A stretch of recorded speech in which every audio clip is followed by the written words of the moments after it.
स्वागत है आप सभी तमाम विद्यार्थियों का आपके इस प्यारे से channel SPC centre of knowledge में। और आज हम लोग PYQ 2020 के प्रश्न को लेकर के उपस्थित हो चुके हैं। सब्सक्राइब करके बेल आइकन को प्रेस कर लें। पहला प्रश्न है, पुरातत्व के अंतर्गत निम्न में से कौन सही नहीं है? तो इसका आंसर हो जाएगा साहित्य। दूसरा प्रश्न है, अस्थायी बंदोबस्त कहाँ लागू किया गया है?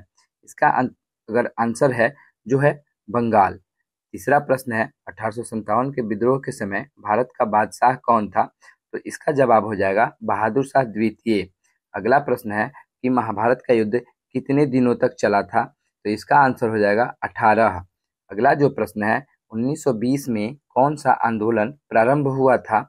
जैसे सविनय अवज्ञा आंदोलन, असहयोग आंदोलन, खिलाफत आंदोलन और भारत छोड़ो आंदोलन। इसका जवाब हो जाएगा असहयोग आंदोलन। वाला विदेशी यात्री कौन था? तो इसका आंसर हो जाएगा निकोल कोंटी। अगला प्रश्न है, कलकत्ता में सर्वोच्च न्यायालय की स्थापना कब हुई थी?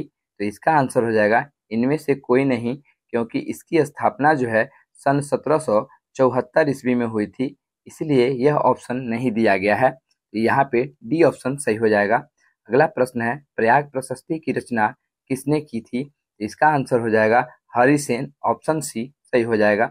अगला प्रश्न है, प्लासी का युद्ध लड़ा गया तो इसमें जैसे 1600 ईस्वी, 1757 ईस्वी, 1764 ईस्वी और 1750 ईस्वी। इसका आंसर बी नंबर ऑप्शन हो जाएगा 1757 ईस्वी।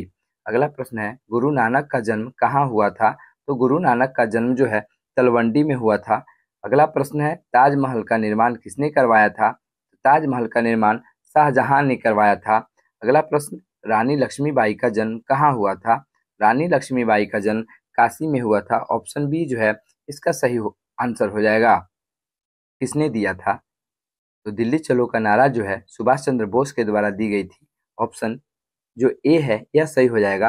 अगला प्रश्न है, मोहनजोदाड़ो का उत्खनन किसने किया था?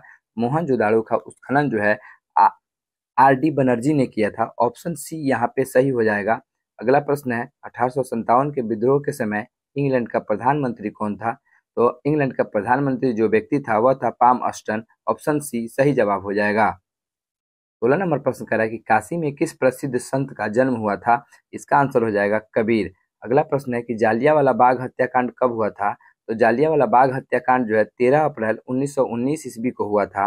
अगला प्रश्न है, इब्न बतूता किस देश का यात्री था? तो इब्न बतूता जो है वह मोरक्को देश का यात्री था। अगला प्रश्न है कि हड़प्पा किस नदी के किनारे स्थित है? हड़प्पा जो है रावी नदी के किनारे स्थित है। अगला प्रश्न कि कौन सा आंदोलन दांडी से प्रारंभ हुआ था? तो दांडी से प्रारंभ होने वाला आंदोलन जो था वह था सविनय अवज्ञा आंदोलन। ऑप्शन बी यहाँ पे सही आंसर होगा। अगला प्रश्न, सैनिकों द्वारा प्रयोग में लाई जाने वाली राइफल का नाम क्या था जो 1857 के विद्रोह का कारण बना? तो 1857 के विद्रोह के समय में जो बंदूक कारण बना वह था एनफील्ड। ऑप्शन ए यहाँ पे सही आंसर होगा। बौद्ध संगीत की कहाँ हुई थी? तो तृतीयक बौद्ध संगीत की जो थी वह पाटलिपुत्र में हुई थी। ऑप्शन ए यहाँ पे सही हो जाएगा। अगला प्रश्न, जय हिंद का नारा किसने दिया था? जय हिंद का नारा जो है सुभाष चंद्र बोस के द्वारा दिया गया था। ऑप्शन डी यहाँ पे सही होगा। अगला प्रश्न है, हड़प्पा सभ्यता का सबसे बड़ा नगर कौन था? हड़प्पा सभ्यता का सबसे बड़ा नगर जो था वह था मोहनजोदाड़ो। ऑप्शन ए यहाँ पे सही होगा। अगला प्रश्न है, सर की उपाधि किसने वापस की थी? तो सर की उपाधि जो है रविंद्रनाथ टैगोर के द्वारा वापस की गई थी। ऑप्शन सी यहाँ पे सही होगा। अगला प्रश्न, मीरा किसकी भक्त थी? मीरा जो थी वह कृष्ण की भक्त थी। ऑप्शन बी यहाँ पे सही आंसर होगा। अगला प्रश्न है, अर्थशास्त्र के लेखक कौन है? अर्थशास्त्र के लेखक जो है वह उनका नाम है कौटिल्य। क्या नाम है? कौटिल्य। अगला प्रश्न है कि भारत के संविधान का पिता किसे कहा जाता है? तो भारत के संविधान के पिता के रूप में BR अम्बेडकर को जाना जाता है। ऑप्शन बी यहाँ पे सही आंसर होगा। तो हरिहर एवं बुक्का जो थे वह संगम वंश के संस्थापक थे। ऑप्शन ए यहाँ पे सही आंसर होगा। अगला प्रश्न है, अशोक किस वंश का शासक था? अशोक जो है मौर्य वंश का शासक था। अगला प्रश्न है, अकबर का वित्त मंत्री कौन था? अकबर का वित्त मंत्री टोडरमल था। ऑप्शन सी सही जवाब होगा। अगला प्रश्न है, 1857 के विद्रोह को किसने प्रथम स्वतंत्रता संग्राम कहा था? तो स्वतंत्रता संग्राम कहने वाले व्यक्ति जो थे वह थे VD सावरकर अर्थात वीर सावरकर। ऑप्शन ए सही आंसर होगा। अगला प्रश्न है, आइन ए अकबरी किसने लिखा है? आइन ए अकबरी के लेखक जो हैं वह है अबुल फजल। ऑप्शन सी सही आंसर होगा। अगला प्रश्न है कि वास्को डी गामा भारत कब आया। वास्को डी गामा जो है 1498 ईस्वी में भारत आया था। ऑप्शन बी सही जवाब होगा। अगला प्रश्न है कि इंडिका किसका यात्रा वृत्तांत है। इंडिका जो है किसकी यात्रा वृत्तांत है। तो इंडिका के जो लेखक हैं वह है मेगास्थनीज। कौन है? मेगास्थनीज। तो इसमें चारों में कोई से की जाती है तो समुद्रगुप्त की तुलना जो है नेपोलियन से की जाती है। ऑप्शन बी सही आंसर होगा। तो इंडिया गेट का निर्माण 1911 ईस्वी में हुआ था। ऑप्शन ए यहाँ सही होगा।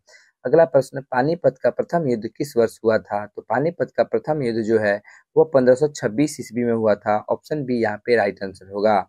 अगला प्रश्न है, रैयतवाड़ी व्यवस्था सर्वप्रथम कहाँ लागू की गई। रैयतवाड़ी व्यवस्था जो है सर्वप्रथम मद्रास में लागू की गई थी। ऑप्शन सी यहाँ पे राइट आंसर होगा।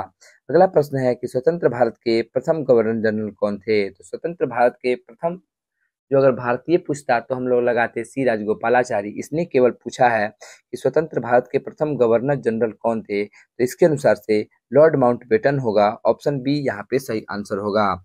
अगला प्रश्न है, मनुस्मृति में कितने प्रकार के विवाहों का उल्लेख किया गया है। तो मनुस्मृति में 8 प्रकार के विवाहों का उल्लेख किया गया है। ऑप्शन सी यहाँ पे सही आंसर होगा। अगला प्रश्न है कि कोल विद्रोह के नेता कौन थे। तो कोल विद्रोह के नेता थे बुद्धो भगत। कौन थे? बुद्धो भगत। कोल विद्रोह के नेता कौन थे? तो बुद्धो भगत। ऑप्शन डी यहाँ पे सही होगा। अगला प्रश्न है कि प्रसिद्ध विरूपाक्ष मंदिर कहाँ स्थित है। तो प्रसिद्ध विरूपाक्ष मंदिर जो है वह हम्पी राज्य में स्थित है। ऑप्शन ए यहाँ पे सही आंसर होगा। जो है वह 1932 ईस्वी में हुआ था। ऑप्शन ए यहाँ पे सही आंसर होगा। अगला प्रश्न है, जैन धर्म के 24वें तीर्थंकर कौन थे। तो जैन धर्म के 24वें तीर्थंकर महावीर स्वामी थे। ऑप्शन डी यहाँ पे राइट आंसर होगा। अगला प्रश्न है, भारत आने वाले प्रथम यूरोपियन कौन थे। तो भारत आने वाले प्रथम यूरोपियन जो थे वह थे पुर्तगाली। ऑप्शन ए यहाँ पे सही आंसर होगा। 47 नंबर प्रश्न कह रहा है कि शहीद ए आजम किसे कहा जाता है। तो शहीद ए आजम जो है वह भगत सिंह को कहा जाता है। ऑप्शन ए यहाँ पे सॉरी ऑप्शन बी यहाँ पे सही आंसर होगा। अगला प्रश्न है कि पुराणों की संख्या कितनी है। तो पुराणों की संख्या जो है वह 18 है। अगला प्रश्न, दामिन इको क्या है। तो दामिन इको जो है वह एक भूभाग है। ऑप्शन ए यहाँ पे सही आंसर होगा। अगला प्रश्न है, रामानंद के शिष्य कौन थे। तो रामानंद के शिष्य जो थे इनमें से सभी थे, जैसे रायदास, कबीर दास और धन्ना एवं पीपा। तो यहाँ पे जो है ऑप्शन डी यहाँ पे सही होगा। का नाम क्या था। तो किलेबंद बस्ती का नाम था फोर्ट विलियम। ऑप्शन सी यहाँ पे सही आंसर होगा। अगला प्रश्न है, तंबाकू के सेवन पर किस शासक ने प्रतिबंध लगाया था। तो इसका आंसर जो है वह हो जाएगा जहांगीर। अगला आंसर है, भारत के प्रथम राष्ट्रपति कौन थे। तो भारत के प्रथम राष्ट्रपति जो थे वह थे doctor Rajendra Prasad. Option C यहाँ पे सही आंसर होगा। 54 नंबर प्रश्न कह रहा है कि भारत की 54 नंबर प्रश्न कह रहा है कि महाभारत की रचना किसने की थी। तो महाभारत की रचना जो है वह वेद व्यास के द्वारा हुआ था। ऑप्शन डी यहाँ पे सही आंसर होगा। अगला प्रश्न, संथाल विद्रोह कब आरंभ हुआ था। तो संथाल विद्रोह जो है वह 1855 ईस्वी में आरंभ हुआ था। ऑप्शन ए यहाँ पे सही आंसर होगा। अगला प्रश्न है, भारतीय संविधान का कब लागू हुआ, अर्थात भारतीय संविधान जो है वह कब लागू हुआ। ऑप्शन ए में 26 जनवरी ऑप्शन ए में 26 नवंबर 1949। तो यही सही हो जाएगा, ए 26 नवंबर 1949। अगला प्रश्न है कि श्वेतांबर एवं दिगंबर का संबंध किस धर्म से है। तो श्वेतांबर और दिगंबर का संबंध जो है वह जैन धर्म से है। ऑप्शन डी यहाँ पे सही आंसर होगा। जो है वह अजमेर शरीफ है। ऑप्शन डी यहाँ पे सही आंसर होगा। 58 नंबर प्रश्न कह रहा है कि 58 नंबर प्रश्न में पूछा गया है कि कांग्रेस की स्थापना कब हुई थी। तो कांग्रेस की स्थापना जो है वह 1885 ईस्वी में हुआ था। ऑप्शन सी यहाँ पे सही आंसर होगा। अगला प्रश्न है कि ख्वाजा मोइनुद्दीन चिश्ती की दरगाह कहाँ है। तो ख्वाजा मोइनुद्दीन चिश्ती की दरगाह जो है वह अजमेर शरीफ है। ऑप्शन डी यहाँ पे सही आंसर होगा। आशा करते हैं कि आप सभी विद्यार्थियों को ये 60 प्रश्न काफी अच्छे लगे होंगे। अगर अच्छे लगे तो चैनल को सब्सक्राइब करके बेल आइकन को प्रेस कर दीजिए। लाइक शेयर कमेंट जरूर कीजिए। Thanks for watching my video.